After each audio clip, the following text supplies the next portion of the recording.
துலாம் ராசி இது நீதி ராசி, இது அன்பு ராசி, இது மகிழ்ச்சியின் ராசி. பெற்ற பிள்ளையும் மற்ற பிள்ளையும் சமமாக பார்க்கும் ராசி. இதில் நீதி தவறினால் அவர்களை படுபாதாளத்தில் கொண்டு தள்ளிவிடும். ஒரு ஸ்டெப் முன்ன எடுத்து வைக்க முடியாதபடி செய்துவிடும் ராசி இந்த ராசி. கணவன் மனைவி ஒற்றுமையாக வாழும் ராசி, மகிழ்ச்சி கடலில் நீந்தும் ராசி, மகிழ்ச்சியின் இலக்கணங்களை சொல்லும் ராசி, மகிழ்ச்சியோ மகிழ்ச்சி என்று மற்றவர்களுக்கு உதாரணத்தை செய்யும் ராசி. இவர்கள் சமநிலை தவறினால் இதுவே நரகமாக மாறிவிடும் ராசியும் இதுதான். அனைவருக்கும் வணக்கம். இன்றைக்கு பார்க்க இருக்கிறது துலாம் ராசி. துலாம் ராசியில் வருகிற நட்சத்திரங்கள் சித்திரை, சுவாதி, விசாகம். இந்த 3 நட்சத்திரமும் துலாம் ராசியில் வரும்.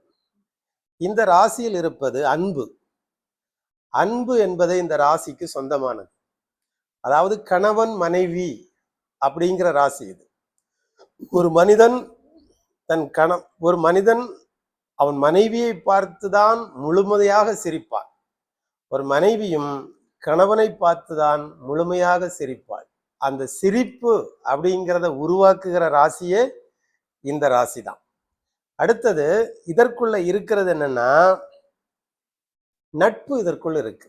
நட்புகள் அதாவது சிறு வயதில் இருக்கிறது, கல்லூரி, பள்ளிக்கூடங்கள், இந்த நட்புகள் எல்லாம் இந்த ராசிக்குள் இருக்கிறது. நட்பு அப்படிங்கிற ஒரு உணர்வு இந்த ராசியிலிருந்து வெளிப்படும். அதாவது கன்னி ராசியிலிருந்து எப்படி எதிர்ப்புகள் வெளிப்படுதோ அதே போல் இந்த ராசியிலிருந்து நட்பு வெளிப்படும். ஒருவரிடம் நட்பு செய்கிறதும் ஒருவரிடம் ஆதரவு கொடுப்பதும். இப்போ நான் உங்ககிட்ட பேசிட்டு இருக்கேன், பேசி நல்லதுன்னா ஆதரவு கொடுக்கறதும் இந்த ராசி தான்.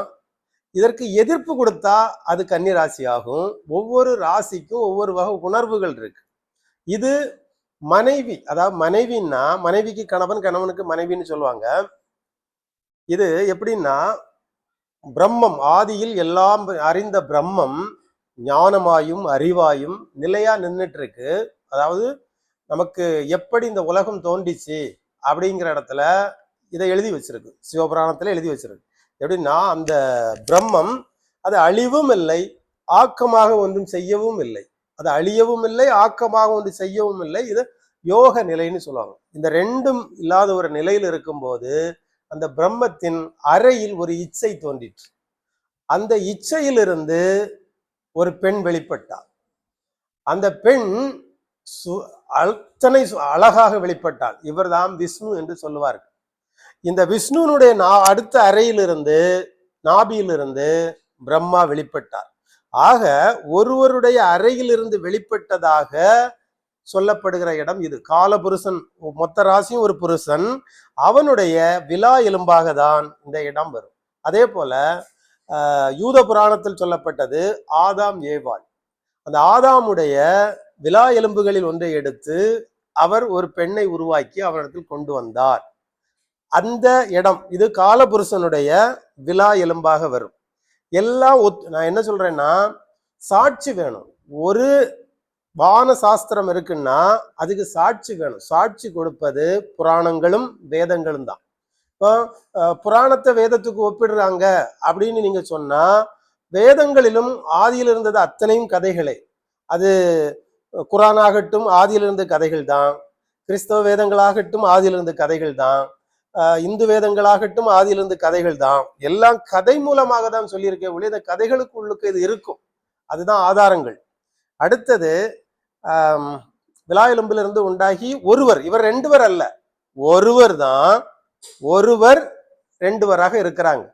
ஒருவர், அதாவது இது கரெக்டாக கண்டுபிடிக்க வேண்டிய இடம்.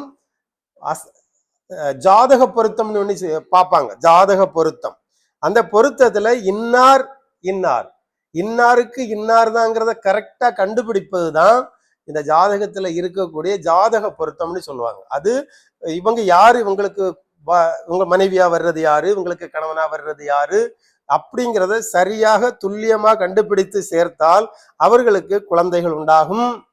அவர்கள் ஒருவரோட அந்நியமா இருப்பார்கள், அந்யோன்யமாக இருப்பார்கள்.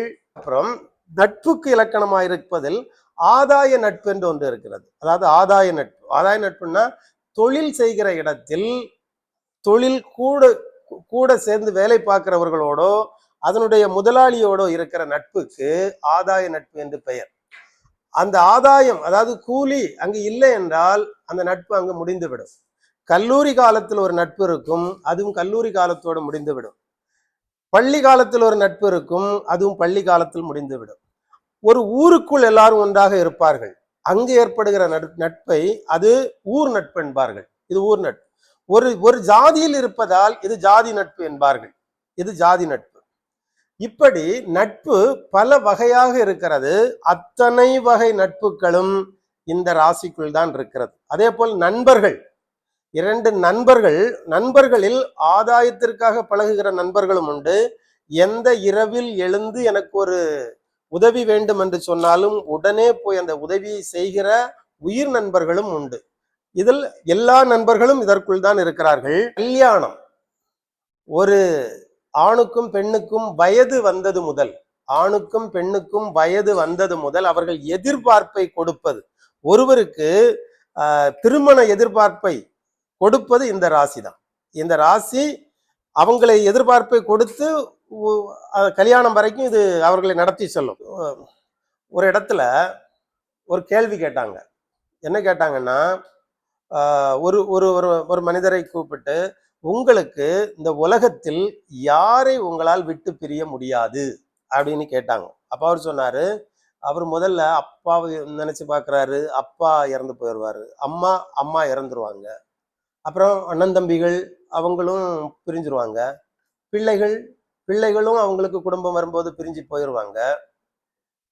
அப்ப யார் கடைசி வரை ஒருவருக்கு இருப்பது மனைவிக்கு கடைசி வரை இருப்பது கணவன். இவர்கள் இரண்டு பேரும் இரண்டல்ல ஒன்றாகவே கடைசி வரை பயணம் பண்ணுகிறவர்கள். இவர்கள் ஒரே உடலா இருப்பதால் அவர் ஒருவர் காலம் கடந்த பிறகு இங்கு இருக்க வேண்டாம் அப்படின்னு மனைவியை உடன்கட்டை ஏற வைத்தவதும் இந்த ராசியில் தான் அது இருக்கிறது. உடன்கட்டை ஏற. அப்புறமா இந்த ராசிக்குள்ள யார் இருக்கிறாங்கன்னா, வியாபாரிகள். உலகத்தில் இருக்கிற அத்தனை வியாபாரிகளும் இந்த ராசிக்குள் தான் இருக்கிறார்கள். சிறு வியாபாரி முதல் பெரிய வியாபாரி வரைக்கும், கார்ப்பரேட் கம்பெனிகளும் சாதாரணமான தள்ளுவண்டி கடைகளும் இந்த ராசிக்குள்ளே இருக்கிறது. இதில் ஊராக சென்று வாணிபம் செய்பவர்களும் வீட்டிலிருந்து வாணிபம் செய்பவர்களும் இதற்குள்ளே தான் இருக்கிறார்கள். வீட்டில் வரும் விசேஷங்கள், கோயில் திருவிழாக்கள், பிறந்த நாள், பண்டிகைகள், இது எல்லாமே இந்த ராசிக்குள்ளதான் இருக்கு. சந்தோஷம், இந்த உலகத்துல சந்தோஷத்தை தருகிற ஒரு ராசி அது துலா ராசி. அதே போல் நீதிமன்றங்களும் இதற்குள் இருக்கிறது. நீதியும் இதற்குள் இருக்கிறது. எல்லோரும் எல்லாவற்றையும் சமமாக்கும் ராசி இதற்குள் இருக்கிறது. ஆணும் சமம் பெண்ணும் சமம் என்று சமராசி. இது எல்லாவற்றையும் சமமாக்கும். பேலன்ஸ், ஒன்றும் கூடுதலும் இல்லை, ஒன்று குறைவும் இல்லை. அவரவருக்கு கொடுத்த பொறுப்பில் அவரவர்கள் சமமாக வேலை செய்யும் ராசி இந்த ராசி. இந்த ராசியில் யாராவது தவறு செய்தால் அவர்களை சனி இன்னொரு ராசியில் பிடித்து போட்டு தண்டித்து விடும். இந்த ராசியில் தான் சனி தராசு தூக்கும். காலபுருஷனுக்கு 7வது ராசி. இந்த ராசியில் அவர் தராசு தூக்கும் போது பாவம் இல்லாமல் இருக்க வேண்டும்.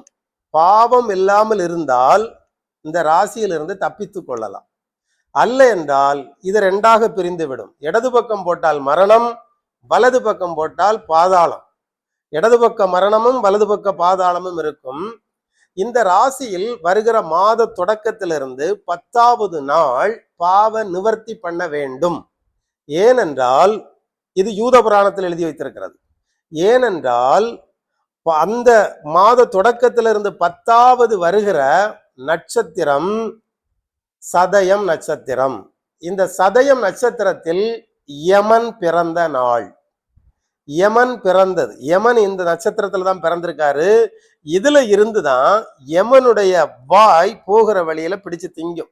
இங்க நியாயம் தீர்த்து மரணத்தில் போடப்பட்டவர்களை யமன் பிடித்து சாப்பிட காவல் இருக்கிறார். அதே 10வது நாள் இவங்க ஒரு ஆடோ மாடோ ஏதாவது கொண்டு போய் அவர்களுக்காக அவர்களை மீட்க பலிபீடத்தில் பலி செலுத்தி விட்டு திரும்ப வந்தால் இவர்கள் அதிலிருந்து தப்பித்துக் கொள்வார்கள். யூத மக்களுக்கு பொதுவாக அவ்வளவு சொல்லப்பட்டிருக்கிறது. 10வது நாள் நீங்க போய் எல்லா ஆண் மக்களும் அந்த கோயிலுக்கு போய் வருஷத்துல ஒரு நாள் இந்த நாள்ல போய் எல்லாரும் பாவ நிவர்த்தி செய்ய வேண்டும் என்று எழுதியிருக்கிறது. அது இதற்குள்ளதான் வரும். நான் இதெல்லாம் ஏன் சொல்றேன்னா, எல்லாவற்றுக்கும் ஒரு சாட்சி வேணும். இதுல இருந்து இது ஏனென்றால் இது முடிவு ராசி, முடிவுது. இதுல இருந்து அடுத்த படி நீங்கள் காலடி எடுத்து வைத்தால் அது மரண ராசி. இதுதான் காலத்தின் கடைசி காலம். மரணத்துக்கு முந்தி இருக்கிற காலம் தான் ஒரு மனுஷனுடைய கடைசி காலம். அடுத்த ராசி விருச்சிக ராசி, அது மரண ராசி. இதை முடிந்து 64வது பாதம், அதாவது மேசத்திலிருந்து ஒரு ராசிக்கு 9 பாதம் வைத்து வரும் 64வது பாதம் மரண பாதம். இந்த மரண பாதத்தை கடக்க வேண்டுமானால் பலி செலுத்தி அதிலிருந்து தாண்டி விட்டால் இவர்கள் மற்ற ராசிகளிலும் சுமூகமாக வலம் வந்து விடுவார்கள். இது பிரபஞ்சத்தோட சம்பந்தப்பட்ட ஒரு விஷயம். இந்த விஷயத்தை நாம் செய்தாக வேண்டும். இப்பொழுது ஒருவர் இதெல்லாம் செய்யலன்னா அதுல என்ன சொல்லியிருக்குன்னா, அவர்கள் புறஜாதியோடு சேர்க்கப்படுவார்கள். புறஜாதியோடு சேர்க்கப்பட்டா சனி மறுபடி கர்மாவை பிடித்து கொள்ளும். பிடித்து அவர்களை நல்ல வாழ்க்கை இல்லாமல் ரொம்ப கெட்டு போன வாழ்க்கைக்குள்ள அவர்களை தள்ளிவிடும்.